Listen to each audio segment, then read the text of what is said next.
Hello everyone, welcome to my channel Chemophilic Lorica and I'm back with a new video. Hope you all are fine.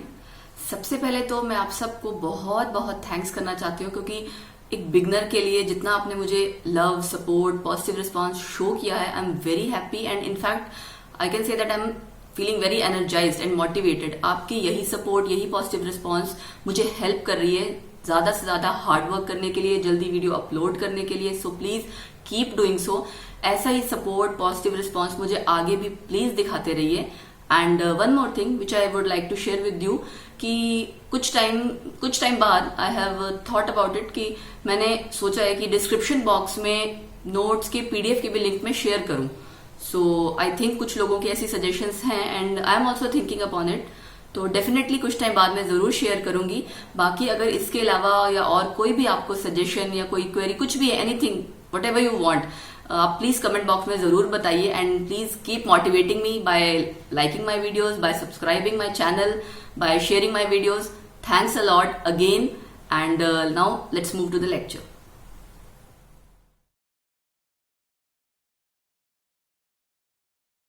Hello friends, आज के इस lecture में हम first chapter को ही continue करेंगे, some basic concepts of chemistry. इसमें last lecture में मैंने आपको 2 क्वेश्चंस दिए थे रिगार्डिंग मेजरमेंट ऑफ टेम्परेचर. ठीक, पहले वो डिस्कस कर लेते हैं. Convert human body temperature into degree Fahrenheit. Human body temperature जो डिग्री सेल्सियस में वैल्यूज की है वो मैंने मेंशन नहीं की थी, वो आपके लिए ही था कि आप खुद से फिगर आउट करो कितना होता है एंड देन उस वैल्यू को डिग्री फ़ारेनहाइट में कन्वर्ट करो. राइट, तो ह्यूमन बॉडी टेम्परेचर होता है 37 डिग्री सेल्सियस. इसको आप जब फॉर्मूले में सिंपली पुट करोगे 9/5 इंटू 37 प्लस 32, ये 37 यहाँ पे डिग्री सेल्सियस की वैल्यू पुट की हुई है मैंने, तो आप इसको कैलकुलेट करेंगे जब, तो सिंपली आपकी वैल्यू आ जाएगी 98.6 डिग्री फ़ारेनहाइट. फाइन, एक क्वेश्चन तो ये था. दूसरा क्वेश्चन था at what temperature will both the Celsius and Fahrenheit scale read the same value. मतलब दोनों जो स्केल ऑफ टेम्परेचर है उसमें आपको कोई वैल्यू निकालनी है जिसमें कि वो कोइंसाइड करे. तो हम दोनों के केस में एक्स सेलेक्ट कर सकते हैं. अगर हमने एक्स सेलेक्ट कर लिया तो उसके बाद आप इस फॉर्मूले में अगर पुट करेंगे तो degree Celsius is equal to 5/9 multiplied by degree Fahrenheit की जो वैल्यू है उसमें से 32 की माइनस करेंगे. अब दोनों चीज आपने एक्स सेलेक्ट की हुई है तो यहाँ भी एक्स यहाँ भी एक्स. उसके बाद सिंपली आपकी कैलकुलेशन है, तो आपकी एक्स की वैल्यू क्या आ जाती है -40 डिग्री. इसके बाद आपको कुछ नहीं लगाना, ना सेल्सियस ना फ़ारेनहाइट. उसका कारण क्या है, मैंने क्वेश्चन पूछा हुआ है at what temperature will both the scales read the same value. तो इसका मतलब आपको खाली वो टेम्परेचर की वैल्यू बतानी है डिग्री में, दैट्स इट. ठीक, 2 क्वेश्चंस ये थे रिगार्डिंग मेजरमेंट ऑफ टेम्परेचर. उसके अलावा आपके 2 क्वेश्चंस या 2 कह लो कि ये कोरिलेशन वाले थे कि 1 मीटर क्यूब में कितने डेसीमीटर क्यूब होता है. ठीक, या 1 मीटर क्यूब में कितने लीटर होता है. सो इट इज यहाँ पे भी 1000, यहाँ पे भी 1000. अब आप इसको अगर क्रॉस चेक करना चाहोगे, सपोज करो 1 डेसीमीटर, ये आपका एक्चुअली डेसीमीटर क्यूब का मतलब क्या है, ये पूरे डीएम के डेसीमीटर के होल क्यूब है. तो इसको मैं ऐसे भी लिख सकती हूं. ठीक, अब डेसीमीटर की, डेसी का मैंने आपकी वैल्यू बताई थी 10⁻⁻1. ठीक, 10⁻⁻1 मीटर. इसका आप होल क्यूब करोगे तो क्या वैल्यू आ जाएगी, 10⁻³ मीटर क्यूब. राइट, और ये थी आपकी खाली डेसीमीटर क्यूब की वैल्यू. इसके आगे क्या लिखा हुआ है, 10⁻3. So if you calculate 10⁻³ multiplied by 10⁻³ metre cube, ये कैंसिल आउट हो जाएगा. इसका मतलब क्या हो जाएगा, 1 मीटर क्यूब. ये आपने क्रॉस चेक करके देखा. ठीक है, इसी तरह से किसी में भी कोरिलेशन पूछा जा सकता है. वो प्रीफिक्सेस की आपको सबकी वैल्यू पता होनी चाहिए. डेसीमीटर क्या है, सेंटीमीटर, मिली, माइक्रो. ठीक, तो 1 metre cube is equal to 1000 decimetre cube, also 1000 litre. अब यहां से क्या पता लग रहा है कि 1, अगर यहां से आप देखो तो 1 डेसीमीटर क्यूब किसके बराबर हो गया, इज इक्वल टू 1 लीटर. अगर आप इसको इक्वेट कर दोगे तो 1 आ जाएगा ना. तो ये भी एक तरह का रिलेशन निकल गया. तो कुछ रिलेशंस ऐसे हैं जो आपको मैंने बताए थे बेसिक, जो याद रखने हैं. बाकी तो आप डिराइव भी कर सकते हो एग्जाम में. राइट, जरूरी नहीं है सबको मगअप करना है. तो बेसिक आप रिलेशंस जो हैं वो थोड़े याद रखिए, बाकी आप डिराइव कर सकते हैं एग्जाम में अगर क्वेश्चन में न्यूमेरिकल फॉर्म में पूछा जाता है. ओके, ये कुछ क्वेश्चन दिए थे मैंने. उसके अलावा हमने कुछ डिराइव्ड यूनिट्स डिस्कस की थी जिनमें मैंने 2-3 को रहने दिया था. ठीक है, अब हम वो डिस्कस कर लेते हैं. एक थी आपकी फोर्स प्रेशर और वर्क एंड एनर्जी। ये 3 यूनिट्स हमने डिस्कस नहीं की थी। फोर्स का फॉर्मूला क्या होता? F is equal to ma। m क्या है? Mass into acceleration, right. Mass के लिए आप क्या यूनिट लिखते हैं, या जैसे आपने ma तो लिख दिया, मास के लिए यूनिट आ जाएगी आपकी kg, एक्सिलरेशन की मीटर पर सेकेंड स्क्वायर। तो यानी आपकी फोर्स की क्या हो गई? kg मीटर पर सेकेंड स्क्वायर। कैसी यूनिट हुई है? Derived unit. इसके अलावा फोर्स की आपने एक यूनिट पढ़ी हुई है, एसआई यूनिट, न्यूटन, है ना। वो आप चाहे इसकी एसआई यूनिट लिखोगे न्यूटन, जिसको कि आप कैसे डिनोट करते हो? एन से। तो ये आपका न्यूटन कहो चाहे केजी मीटर पर सेकेंड स्क्वायर कहो, दोनों में से कोई भी अगर आपको क्वेश्चन में सपोज करो कोई वैल्यू दी है, उसके पीछे यूनिट दी हुई है केजी मीटर पर सेकेंड स्क्वायर, तो आपको तुरंत पहचानना है कि वो फोर्स की वैल्यू दी है, ठीक। अदरवाइज इसकी एसआई यूनिट होती है न्यूटन। इसी तरह प्रेशर का फॉर्मूला क्या होता? फोर्स बाय एरिया, ठीक। अब फोर्स की अगर आप यूनिट करोगे तो क्या आ जाएगी? SI unit newton, area metre square, यानी कि न्यूटन पर मीटर स्क्वायर। एक यूनिट तो ये हो गई। अब अगर मैं न्यूटन को रिप्लेस कर दूं ऊपर वाली यूनिट से, राइट, न्यूटन को अगर मैं रिप्लेस कर दूं ऊपर वाली यूनिट से, तो क्या वैल्यू आ जाएगी? पुट करके देखते हैं। न्यूटन की जगह मैंने लिखा केजी मीटर, ठीक है, पर सेकेंड स्क्वायर था तो नीचे आ गया, नीचे मीटर स्क्वायर भी था, ये कट हो जाएगा, क्या बन गया? केजी पर मीटर पर सेकेंड स्क्वायर। तो ये आपकी प्रेशर की यूनिट आई। ये तो नॉर्मली आपने डिराइव की हुई है इससे, कि अगर आप इसको बेसिक यूनिट्स की टर्म में डिराइव कर रहे हो, बट ऐसा यूनिट आपने प्रेशर की पढ़ी होगी पास्कल, राइट, जिसको हम शॉर्ट में क्या लिखते हैं? पीए। इसकी पास्कल है, इसकी न्यूटन है, न्यूटन और इसका कोरिलेशन है, ये भी किसके बराबर होगा? पास्कल के, ठीक। तो पास्कल आपका न्यूटन पर मीटर स्क्वायर के बराबर भी है और इसके बराबर भी। एक रिलेशन यहां से आ गया और एक रिलेशन यहां से आ गया, ठीक, क्लियर है। उसके बाद आपका आता है वर्क और एनर्जी। सेम है, वर्क और एनर्जी की आपने वैसे यूनिट पढ़ी होगी तो जूल पढ़ी होगी, और इसका फॉर्मूला क्या होता है? फोर्स इंटू डिस्टेंस या डिस्प्लेसमेंट, राइट। तो फोर्स की यूनिट न्यूटन लिख दिया आपने और उसकी मीटर, है ना। अब यहाँ पे न्यूटन मीटर है, या फिर आप ऐसा यूनिट पढ़ते हो जूल, उसके लिए क्या आ जाएगा? 1 joule is equal to 1 newton metre. तो इसी तरह अब यहाँ पे न्यूटन को भी मैं रिप्लेस कर सकती हूँ फिर से यहाँ से। तो इसी तरह से आपकी कई डिराइव्ड यूनिट्स आ जाती हैं। जनरली आपका जो क्वेश्चन आता है उसमें न्यूटन, यहाँ पे पास्कल, यहाँ पे जूल दिया होता है, लेकिन अगर ये वाली यूनिट्स इन केस कहीं दी हो, then you should be able to recognise कि क्वेश्चन में किस चीज की वैल्यू दी हुई है। तो ये सारी डिराइव्ड यूनिट्स हो गई आपकी। ये हमने पिछले लेक्चर में क्वेश्चन दिया था, that I have discussed now. अब हम इसके बाद आगे बढ़ेंगे, यहां तक हमने प्रीफिक्स तक पढ़ लिया था। इसके बाद नेक्स्ट हम पढ़ेंगे फर्दर चैप्टर में प्रिसीजन क्या होता है, एक्यूरेसी क्या होता है। These are the terms related to measurement. अब नेक्स्ट है प्रिसीजन, एक्यूरेसी क्या होता और उनमें डिफरेंस क्या है। अब कुछ चीजें तो ऐसी हैं जो काउंटेबल होती हैं, जैसे सपोज करो टॉफी है, पेन है, कुछ भी, यू कैन काउंट इट 1 2 3 10 इस तरह से। लेकिन कुछ चीजें ऐसे हैं जिनको आप काउंट नहीं कर सकते, उनको आप किसी मेजरिंग डिवाइस से अगर मेजर कर रहे हो, ये चीज मेनली साइंटिफिक मेजरमेंट्स के केस में होता है, तो उस केस में एक्यूरेसी आपकी दो चीज पे डिपेंड करेगी, राइट। सपोज आप वैसे तो छोटे बच्चों को इतनी मेजरमेंट नहीं करवाई जाती है, बट लैब में +1 +2 लेवल पे एनालिटिकल बैलेंस, या हो सकता है आपने फिजिक्स की लैब में या केमिस्ट्री लैब में देखा हो। हायर लेवल पे जाओगे तो और इस तरह के हायर लेवल पे स्टडी या हायर स्टडीज पे इंस्ट्रूमेंट्स होते हैं। तो उस केस में अगर आप मेजरमेंट करते हो तो एक्यूरेसी डिपेंड करती है दो चीजों पे। एक तो उस इंस्ट्रूमेंट की एक्यूरेसी, कि उस इंस्ट्रूमेंट का कोई खुद का तो एरर नहीं है, बिकॉज जैसे आपने कई बार देखा होगा डिजिटली आप वेइंग मशीन, होपफुली मेरे ख्याल से सब बच्चे ने देखी होगी, तो अब जगह जगह दुकानों पे आप जो वेइंग मशीन देखते हो, किसी किसी में तो कंप्लीट जीरो है, किसी में जीरो नहीं है, कुछ एरर आ रहा है 001, किसी में कुछ इस तरह से। So that is basically what, that is instrumental error.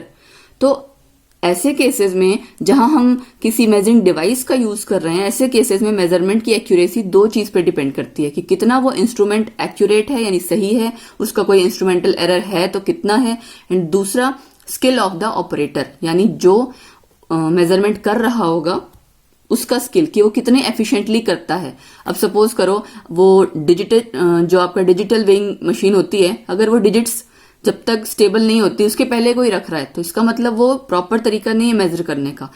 Let it be stable, उसके बाद अगर हम उस पर कोई सामान रखते हैं, जो भी चीज मेजर करना है, वेट करना रखते हैं, तब तो एक्यूरेट माना जाएगा। तो इसी तरह से ये छोटी छोटी चीजें हैं जो काउंट करती हैं एक स्किल में, कि आप जो ऑपरेटर या जो आप एक्सपेरिमेंट कंडक्ट कर रहा है वो कितने प्रॉपरली मेजरमेंट कर रहा है। ठीक, तो इट मीन्स कि एक्यूरेसी आपकी डायरेक्टली किससे रिलेटेड हो गई, कि मेजरमेंट कैसे की जा रही है, राइट।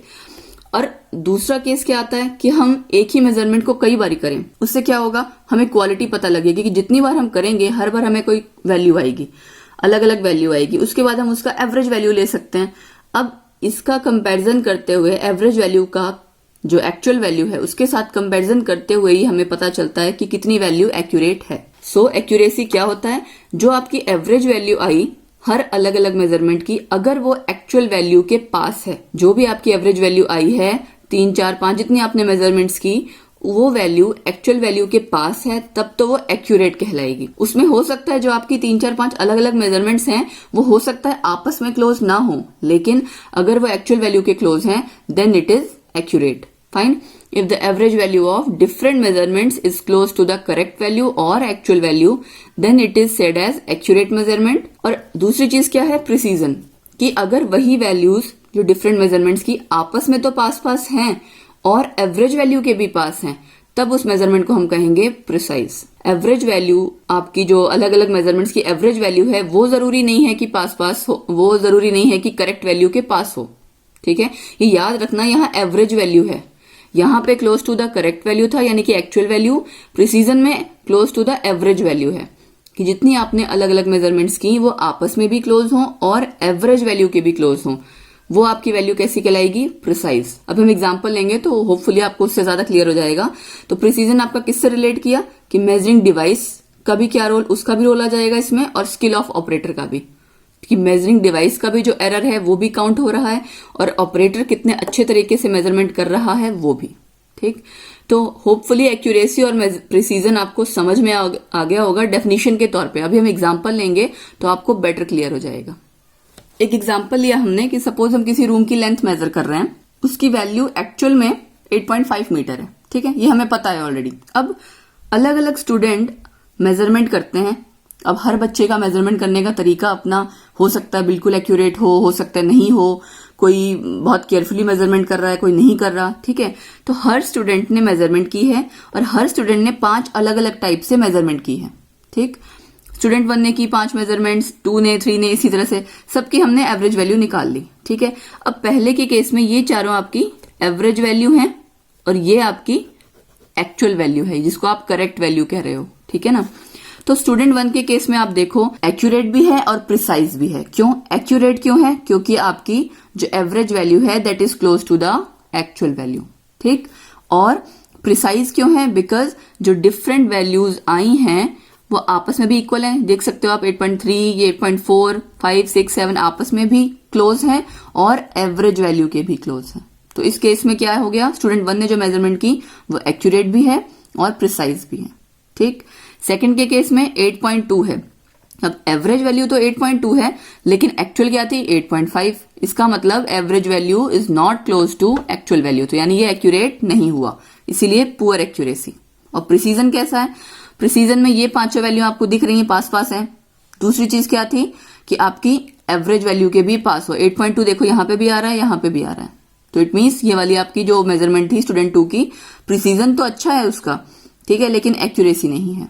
ऐसे ही थर्ड केस में ये दोनों बराबर हैं, तो यानी एक्यूरेसी तो सही हो गई, लेकिन यहाँ पे आप देखोगे अब ये वाली वैल्यू आ तो रही है लेकिन ये आपस में क्लोज नहीं है। 8.1 फिर 3, 5, 7 ये बहुत दूर दूर है आपस में, so precision is not good, it is poor. Fourth case में ऐसे ही ये इसके साथ भी मैच नहीं कर रहा है और ये आपस में भी कुछ मैच नहीं कर रहा है, क्लोज नहीं है वैल्यूज, तो इट मीन्स फोर्थ केस में एक्यूरेसी भी पुअर है, प्रिसीजन भी पुअर है। एक और एग्जांपल ले लेते हैं, जैसे ये है, यहां मैंने डायग्रामेटिकली एक्सप्लेन करने की कोशिश की है। ये जो मैं आपको बार यहां दिख रहा है ये करेक्ट वैल्यू या कह सकते हो आप एक्चुअल वैल्यू थी। ठीक है, अब इसके केस में 5 मेजरमेंट्स एक्चुअल वैल्यू के पास आ रही है और आपस में भी पास पास है, सो एक्यूरेट और प्रिसाइज दोनों है। ठीक है, सेकंड केस में करेक्ट वैल्यू के पास नहीं है लेकिन आपस में पास पास है, तो करेक्ट वैल्यू के या एक्चुअल वैल्यू के पास नहीं है मतलब एक्यूरेसी पुअर हो गई, लेकिन प्रिसीजन अच्छा है। क्यों? क्योंकि ये सब सारी वैल्यूज आपस में पास पास हैं और इनका जो एवरेज आएगा वो भी यहीं कहीं लाई करेगा, राइट। थर्ड केस में एक्चुअल वैल्यू के पास एक वैल्यू है, ठीक है, और अगर ये आपस में आप देखो तो वैल्यूज थोड़ी दूर दूर हैं, यानी प्रिसीजन नहीं है, ठीक है। प्रिसीजन तो हमें क्लियर हो गया कि नहीं है क्योंकि ये वैल्यूज आपस में पास पास नहीं है, ठीक है। और एक्यूरेसी के केस में आप क्या कहोगे, एक वैल्यू बाई चांस, इस केस में क्या होता है, बाई चांस यहाँ पे एक्चुअल वैल्यू के पास आ गई। अब जरूरी ऐसा भी हो सकता था कि शायद ना भी आती, तो इसीलिए हमने यहाँ लिखा हुआ है जस्ट बाय लक कि एक्यूरेसी यहाँ पे है क्योंकि एक value by chance actual value के पास आ गई। अगर एक भी वैल्यू है एक्चुअल वैल्यू के पास आ गई तो हम उससे थोड़ा एक्यूरेट कंसीडर कर लेते हैं। चौथे केस में क्या है, ये वैल्यूज पांचों भी दूर दूर हैं और एक्चुअल वैल्यू की भी दूर है, यानी एक्यूरेसी प्रिसीजन दोनों ही पुअर है। आई होप आपको प्रिसीजन एक्यूरेसी क्लियर हो गया होगा, इनमें आपस में डिफरेंस एग्जाम्पल के हेल्प से शायद बेटर क्लियर हो गया होगा। अब इसके बाद नेक्स्ट आता है सिग्निफिकेंट फिगर्स। सिग्निफिकेंट फिगर्स क्या होता है, अब कोई भी आप रिजल्ट या जो भी चीज मेजर कर रहे हो, रिकॉर्ड कर रहे हो, वो एक्यूरेसी उसमें होनी चाहिए, ठीक है। आपने सपोज किसी ऑब्जेक्ट का मास रिकॉर्ड किया या कोई भी रिकॉर्ड किया, ये वैल्यू आई 5.4321। अब इसमें जिस बैलेंस पे या एनालिटिकल बैलेंस पे आप रिकॉर्ड कर रहे थे उसकी एक्यूरेसी है 0.0001 ग्राम। इसका मतलब क्या है कि ये पहली 3 डिजिट्स जो है ना, मतलब ये स्टार्टिंग आपकी लास्ट वाली जो ये चीज है ये हमें अनसर्टेन है, हमें नहीं पता, ये वेरी कर सकती है। कैसे? जैसे एक्चुअल मास आपका 5.4321 था प्लस दिस वैल्यू, मतलब ये प्लस माइनस 1 का मतलब क्या है कि लास्ट वाली जो डिजिट है ये इससे एक कम और एक ज्यादा दोनों हो सकती है, इसलिए यहाँ पे क्या आ गया 5.4320 एंड 5.4322। तो जो ऑब्जेक्ट का मास आएगा या वैल्यू आएगा वो इसके बीच में लाई करेगा, ठीक। अब इसमें फर्स्ट 5 डिजिट्स तो आपकी आई कैन से सर्टेन है, जो श्योर हैं, लेकिन लास्ट में अनसर्टेनिटी है +-1, ठीक है। हमें नहीं पता, वो एक ज्यादा भी हो सकता है एक कम भी हो सकता है। तो सिग्निफिकेंट फिगर क्या चीज है, टोटल नंबर ऑफ डिजिट्स किसी नंबर में इंक्लूडिंग द लास्ट डिजिट जिसकी वैल्यू अनसर्टेन है, वो टोटल आपका मिला के क्या बनेगा, number of significant figure. Total number of digits in a number including the last digit whose value is uncertain is called number of significant figures, ठीक है। डेफिनेशन इसकी हो सकता है आपको थोड़ी ऐसी टफ सी लग रही हो, बट एग्जाम्पल या जब आप इसके रूल्स पढ़ोगे तो आपको थोड़ा इजिली समझ में आ जाएगा। अब रूल्स क्या है इसके, सबसे पहला रूल, जितनी भी नॉन जीरो डिजिट्स हैं, ठीक है, नॉन जीरो मतलब 1 2 3 4 इस तरह से, जितनी भी नॉन जीरो डिजिट्स हैं और zero between non zero digits, मतलब जैसे यहाँ पे आपको ये सारी नॉन जीरो डिजिट्स है ना, तो यहाँ पे मैंने लिखा हुआ था all non zero digits as well as zeros between the non zero digits are significant. अब ये तीनों नॉन जीरो हैं तो यहाँ 3 सिग्निफिकेंट फिगर। सेकंड केस आया इसमें कि ऑल जीरो, नॉन जीरो वाला तो ये केस हो गया, उसके अलावा और zeros between the non zero digits. अब ये वाली जो जीरो है इन दोनों के बीच में आई ना, तो ये हम सिग्निफिकेंट कंसीडर करेंगे। इसके केस में भी 3 आ गई। अब यहाँ पे ये भी जीरो बीच में है तो 4 आ गई, यहाँ पे आपका 2 आ गया, ठीक है, क्योंकि ये आपकी जीरो डिजिट हो गई ना, लेकिन ये इसके बीच में नहीं आ रही है। आपका रूल क्या कहता है, ऑल नॉन जीरो डिजिट्स, यानी कि 1 2 3 4 इस तरह की जीरो को छोड़ के उसके अलावा जितने डिजिट्स हैं वो, या फिर अगर जीरो आता है तो नॉन जीरो डिजिट्स के कहीं बीच में आए, जैसे इन दोनों केस में, तब तो वो सिग्निफिकेंट है। फर्स्ट रूल आपका ये था। सेकेंड रूल क्या है, अगर कोई भी जीरो है वो लेफ्ट साइड है of first non zero digit. कोई नंबर में, जैसे ये नंबर लिया, इसमें फर्स्ट नॉन जीरो डिजिट 2 है, तो इसके लेफ्ट साइड की जितनी भी जीरोज होंगी वो हम सिग्निफिकेंट कंसीडर नहीं करेंगे, वो जस्ट आपकी पोजीशन बता रही हैं, ठीक है, डेसिमल पॉइंट की। जैसे ये है फर्स्ट नॉन जीरो डिजिट थी, इसके इधर वाली जितनी जीरो है उसको कंसीडर नहीं करेंगे, 1 सिग्निफिकेंट फिगर। यहाँ पे भी ये सारी नहीं आएंगी, ये दोनों आएंगी, 2 सिग्निफिकेंट फिगर, ठीक। ये हो गए इसके 2 रूल्स। उसके बाद आपका आता है थर्ड रूल कि अगर कोई नंबर एंड ही जीरो में हो रहा है, ठीक है, अगर कोई नंबर जीरो में एंड हो रहा है लेकिन वो जीरो राइट साइड है डेसिमल पॉइंट के, ये डेसिमल पॉइंट है इसके राइट साइड है, तब तो हम उसको सिग्निफिकेंट कंसीडर करेंगे, ठीक है। अब ये सारे तीनों वैल्यूज जो हमने ली हैं जीरो से एंड हो रही हैं, और यहाँ पे पॉइंट के इस साइड जितनी भी जीरो होंगी, यानी कि डेसिमल पॉइंट के राइट साइड, वो सिग्निफिकेंट होंगी। पहले केस में दोनों ये तो थी ही नॉन जीरो आपकी डिजिट है इसलिए सिग्निफिकेंट, ये डेसिमल के राइट साइड है इसलिए 2। इसके केस में ये दोनों तो होंगी ही और ये दोनों डेसिमल के राइट साइड हैं तो ये भी आ गई इसलिए 4 सिग्निफिकेंट फिगर। इसके केस में नॉन जीरो तो ये दोनों हैं, ये दोनों तो आएंगी, डेसिमल के राइट साइड ये है, ये भी आएगा। अब ये दोनों क्यों नहीं आएगा? क्योंकि आपने पिछले रूल में क्या पढ़ा था, zeros to the left of first non zero digit. जैसे सेकंड रूल में जो भी हमने पढ़ा था ना, यहाँ पे सेकंड रूल भी अप्लाई हो जाता है कि फर्स्ट नॉन जीरो डिजिट जो भी आएगी उसके लेफ्ट में जितनी जीरोज होंगी हम उनको कंसीडर नहीं करेंगे। तो यहाँ पे आपकी वैल्यू कितनी आ गई, 3 सिग्निफिकेंट फिगर्स।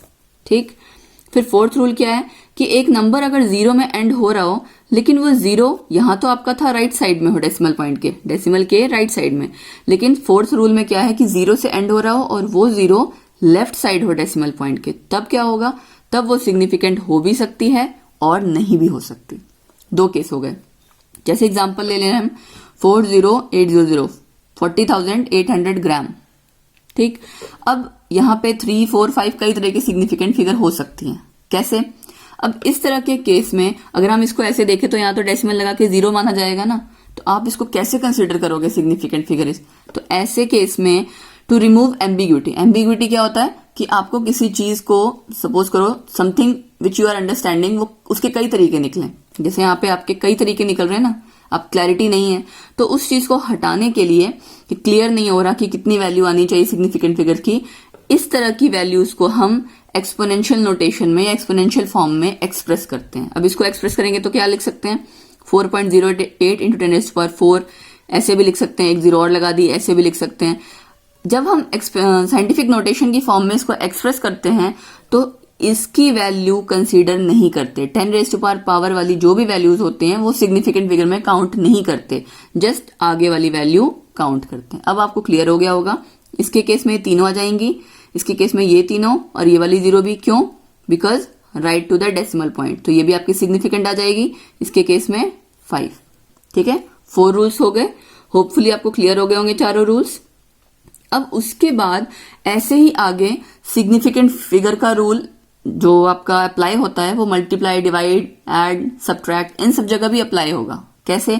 अब एडिशन सब्सट्रैक्शन में सपोज करो जो भी आपके 2-3 वैल्यूज थी जिनको आप ऐड कर रहे थे या सब्सट्रैक्ट कर रहे थे, उसका फाइनल रिजल्ट जब भी निकाला जाएगा वो, सपोज आप डेसिमल प्लेसेस काउंट करते हो ना, अब ये 3 वैल्यूज दी हुई हैं, यहाँ पे आपके डेसिमल के बाद 3 वैल्यू है, यहाँ 1, यहाँ 2, तो फाइनल आंसर जो आपका रिपोर्ट होगा, एक्चुअल वैल्यू तो कुछ आती है और जो रिपोर्ट किया जाता है उसमें least number of decimal places जिस भी टर्म में होगी उतने तक हम एक्सप्रेस करेंगे। सो रिजल्ट ऑफ एडिशन और subtraction is also reported to same number of decimal places as that of the term with least number of decimal places। इन तीनों में लीस्ट यही है, डेसिमल के बाद 1 वैल्यू। तो एक्चुअल आंसर ये आया था, हमने इसको डेसिमल के बाद 1 तक ही कंसीडर किया। ठीक है, या रिपोर्ट किया आंसर। अब ये 16.2 ही क्यों है, 3 क्यों नहीं किया हमने? ठीक है, ये डिसाइड होता है राउंडिंग ऑफ के कारण के रूल्स से। अब राउंडिंग ऑफ के रूल्स क्या है, नेक्स्ट हम पढ़ेंगे राउंडिंग ऑफ के रूल्स। नेक्स्ट है राउंडिंग ऑफ के रूल्स। अब उसके 3 केस आते हैं।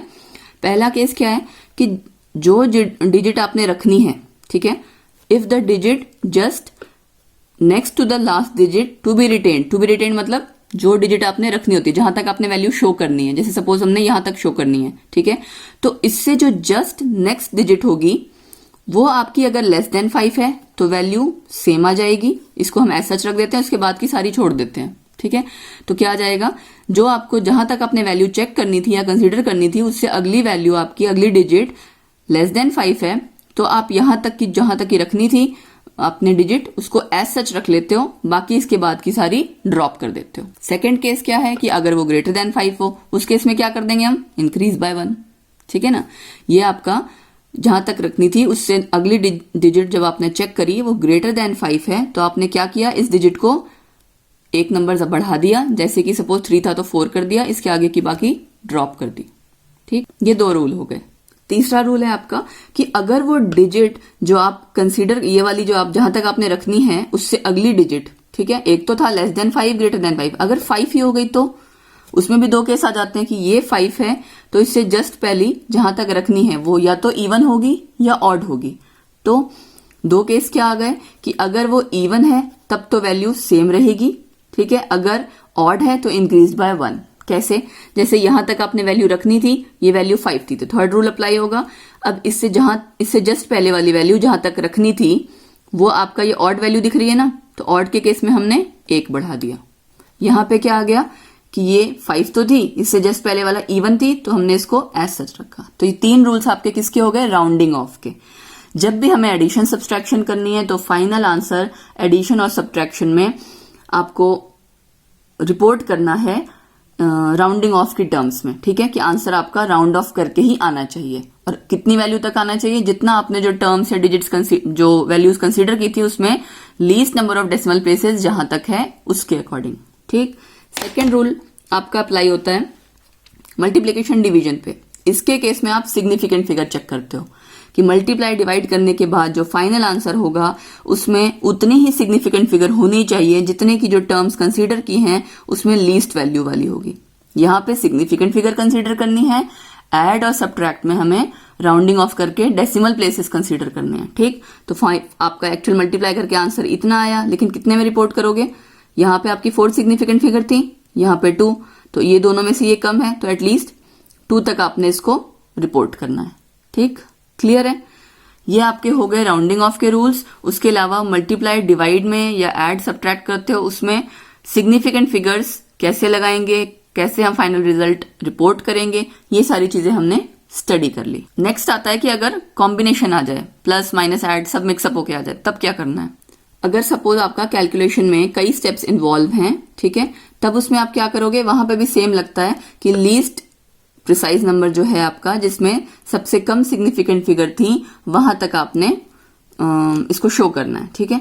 तो ये एक तरह से आप कह सकते हो क्लब करके है, उस पूरे रूल्स का जो पहले रूल हमें पढ़े हैं उसको कंबाइन करके है, ठीक है। If a calculation involve many steps then result should contain the same number of significant figure as that of least precise number, ठीक है, got it। यहाँ पे अब उसके बाद अब ये आप देख सकते होगे, इसको हम कंसीडर नहीं करेंगे। हो सकता है कोई बच्चा ये सोचे कि यहाँ तो एक ही वैल्यू है। अब ये आपने देखा होगा जब इस तरह का वैल्यू आई थी तो हम उसको साइंटिफिक नोटेशन में एक्सप्रेस की थी, तो इसको ऐसे केस में हम इसको नहीं कंसीडर करेंगे। इसके अलावा बाकी जितनी वैल्यू है उसके सिग्निफिकेंट फिगर की वैल्यू चेक करेंगे। तो सबसे कम किसमें है? इसमें 2। तो हमारा पूरा आंसर तो इतना बड़ा आया यहाँ पे, लेकिन हमने क्या किया? अब ये देखो राउंड ऑफ भी किया है और सिग्निफिकेंट फिगर भी कंसीडर की है, ठीक है। तो हमने यहाँ पे दोनों चीज अप्लाई की है, फाइन। तो this was all for this lecture. अब इसके रिगार्डिंग आपको कुछ क्वेश्चंस हैं जो आपने करने हैं। पहला क्वेश्चन है 5.0 ग्राम एंड 5.00 ग्राम में क्या फर्क है? सिग्निफिकेंट फिगर्स किसी एग्जैक्ट नंबर में कितनी होती है? एग्जैक्ट नंबर जैसे 12, 13, इसमें कितनी नंबर ऑफ सिग्निफिकेंट फिगर्स है? You have to find out that, ठीक। और सिग्निफिकेंट फिगर्स इन 3 केसेस में आपने 4 केसेस में निकालनी है। ये पाई लिखा हुआ है, पाई, ठीक है। ये 3 क्वेश्चंस आपने करने हैं। This I discuss in our next lecture. तब तक के लिए आप जितना अब तक whatever you have studied उसको रिवाइज कीजिए प्रॉपरली, थॉरली, ठीक है। And that's it, thank you. आप लोगों को मेरा आज का लेक्चर कैसा लगा? Hope you have liked it. So अगर पसंद आई आपको मेरी वीडियो तो please hit the like button, subscribe to my channel, और अगर कोई क्वेरी है या कोई सजेशन तो प्लीज कमेंट बॉक्स में नीचे जरूर बताएं। सब्सक्राइब बटन आपको वीडियो में नीचे नजर आ रहा होगा। Please subscribe to my channel. Keep loving me, keep supporting me and keep motivating me. Thank you.